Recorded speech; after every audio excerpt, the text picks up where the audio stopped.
spiritual experience during a full moon ritual. Oh, wow. Yeah, and that experience kind of led him to believe that, dance is the bridge between matter and spirit. So, like, from a young age, he saw this connection between movement and spirituality. Yeah, exactly. But how did he go from that realization to, the global rave scene? That seems like a pretty big leap. Well, that's where it gets really interesting. He basically sees the global rave scene as his ashram. His ashram. Yeah, his place for spiritual practice. He views the entire world as his spiritual playground. Wow, that's a pretty expansive view. Right. But how does he actually connect rave culture to this deeper spiritual level? And what's this whole thing about rewriting reality? Yeah, I'm curious about that too. All right, so this is where his morphogenetic rave theory comes in. Morphogenetic rave theory. Yeah, it's a mouthful. Yeah. Basically, he believes that when people dance together, especially in a rave setting, they create this thing called morphogenetic resonance. Morphogenetic resonance. All right, that sounds complicated. It is. Imagine it like a collective energy field that connects everyone's consciousness on the dance floor. Like an invisible web, linking everyone together through the music and movement. Exactly. It's not just about, individual expression. It's about tapping into this shared energy source. So it's like a collective energy boost. Kinda, but it's more than that. He believes it can actually influence reality. Whoa, hold on. How does that work? Well, according to Goa Gill, the faster the BPM, the beats per minute of the music, Right. the stronger this connection becomes.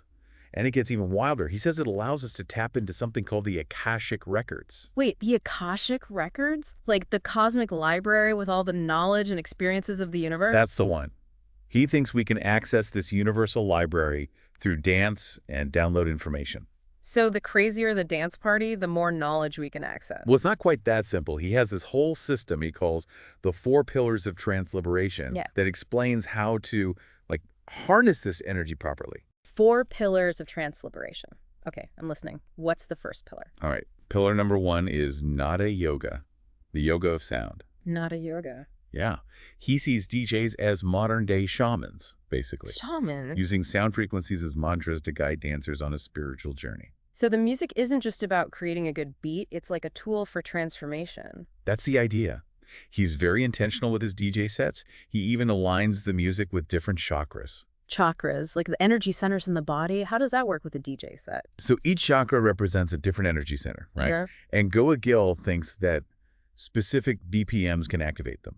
Really? Like you might use 120 BPM for the root chakra. To ground the energy. Yeah, exactly. Then he'll shift to maybe 145 BPM for the heart chakra. Okay. To evoke feelings of love and connection. Makes sense. And then for the crown chakra, he might crank it up to 170 BPM for those transcendent experiences. Wow, so the DJ becomes a kind of sonic guide, taking the dancers on a journey through their own energy systems? That's exactly it. He even encourages people to, be mindful of the music they listen to and how it affects them. Wow, it makes you think differently about your Spotify playlist, doesn't it? Totally. Okay, so that's the first pillar, Nada Yoga. Ready for the second? Hit me with it. All right, pillar number 2 is Agni Tandava. Agni Tandava. Yeah, it means dance of fire. Dance of fire. Basically, it's about using movement to burn away karma. Burn away karma. Yeah, and awaken your inner energy. So it's not just about passively listening to the music. You're actively participating in the energy through dance. Exactly. It's about embodying the music, letting it move you, and using that energy for transformation. Okay, 2 pillars down. What's next? All right, pillar number 3 is the mandala of light. Mandala of light. This is where the visual elements of the rave come in, like the lasers and projections. Oh, so those aren't just for show. Nope, he sees them as representations of sacred geometry. Sacred geometry. The underlying patterns of the universe, He believes it's like a visual map of the soul's journey, guiding dancers toward enlightenment. Wow, so he takes something that could just be seen as aesthetic and gives it this deeper meaning. Right. Okay, I'm loving this. What's the final pillar? All right, the 4th pillar is collective bhakti. Collective bhakti. Bhakti means devotion in Sanskrit. It's about shifting from a focus on me to we. So it's about recognizing our connection to something bigger than ourselves. Exactly. It's about transcending the ego and experiencing unity. And rave culture, with its focus on community, becomes this powerful tool for that kind of transformation. Makes you wonder if the rave scene is more than just a subculture. Maybe it's like a modern-day spiritual movement. Maybe it is. There's definitely something powerful about coming together and experiencing that collective energy. Totally. And speaking of collective energy, one thing that keeps popping up in these sources is the idea of Sanskrit mantras being incorporated into the rave. Yeah, I saw that too. Is that actually a thing? Apparently. Yeah. He thinks chanting these ancient sound vibrations can, like, amplify the effects of the music and dance. So you're chanting mantras while you're dancing. Yeah. Picture this.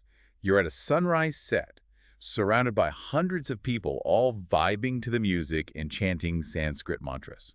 Okay, that's a pretty powerful image. Right. And he doesn't just use random mantras. He carefully selects them for their specific energetic qualities. Oh, like what kind of mantras? Well, one that he uses a lot is Om Namah Shivaya. It's a powerful invocation to Shiva, the Hindu god of transformation. So it's about invoking change and new beginnings. Yeah, exactly. Another one is Sat Chitananda, which translates to existence consciousness bliss. Wow, that one sounds pretty profound. It is. He encourages people to chant it during those peak moments of the rave to, like, experience pure bliss and connection. It's like each mantra has a specific intention, a specific energy that it brings to the experience. Totally. He had a whole system of mantras he uses for different purposes, from grounding to dissolving the ego to connecting with the cosmos. He even has mantras for blessing the sound system. Blessing the sound system. This is why. Okay, I'm really starting to see how this all comes together. But let's get back to this morphogenetic field. How do we actually connect to it on the dance floor? Is there a specific technique? There is. He calls it the morphogenetic dance. The morphogenetic dance. Okay, I'm ready to learn some cosmic dance moves. Walk me through it. All right, so the first phase is all about grounding yourself.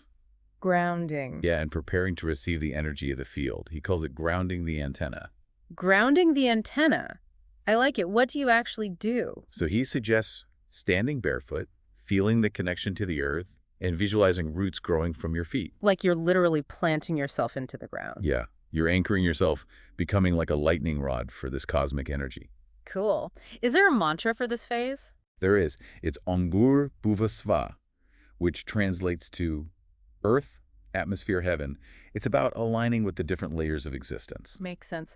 And what about movements? He suggests swaying gently from side to side Okay. and visualizing silver stardust being drawn up from the earth into your body. Next. All right, phase 2 is called syncing pulse to planetary grid. Syncing pulse to planetary grid. Okay, things are getting cosmic. What happens in this phase? This is where you start moving your body more and syncing your movements to the rhythm of the music. So we're moving from grounding to actually engaging with the energy of the field. Exactly. He encourages slow, fluid hip circles during this phase. Okay. Like you're drawing the flower of life with your pelvis. Interesting. And what's the purpose of those movements? The goal is to sync your heartbeat with the Earth's Schumann resonance, which is a natural frequency that's thought to be really beneficial for us. So we're not just dancing with each other, we're dancing with the planet itself. That's the idea. And the mantra for this phase is Freem. Freem. It's a seed sound that's connected to transformation and the water element. I like it. So 2 phases down, 3 to go. What happens in phase 3? Right. Phase 3 is where things start to get really interesting. Okay, lay it on me. It's called opening the morpho channels. Opening the morpho channels? Sounds intense. What's that about? This is all about expanding your awareness and reaching peak connection with the morphogenetic field. So we're really tapping into that collective consciousness now. Yeah. The movements for this phase get more dynamic. You rotate your arms like DNA helices. Like DNA helices? Yeah, visualizing yourself opening up to the energy flow. And then there's this move called the starburst jump. The starburst jump. Okay, I'm picturing it. You explode upwards, reaching for the sky with your fingers spread wide and shout, AUM. Wow, that sounds amazing. Can you imagine a whole dance floor doing that at once? The energy must be incredible. I know, right? And the mantra for this phase is Om Namo Morphogeneticaya. Om Namo Morphogeneticaya. It's an invocation to the morphogenetic field itself. Very cool. Okay, we've grounded ourselves, synced with the planet, and opened our morpho channels. What comes next? All right, phase 4 is called the download-upload protocol. The download-upload protocol. It sounds like we're turning into human Wi-Fi hotspots. Kinda. This is the phase where you actively participate in the energy exchange of the field. So we're not just receiving information, we're also contributing to it. Exactly. It's a two-way street, a dynamic exchange of energy and information. The movements involve alternating between holding your palms up, like you're receiving something, and then palms down, like you're transmitting it back out. They're creating a feedback loop of energy and consciousness. You got it. And the mantra for this phase is Sam Om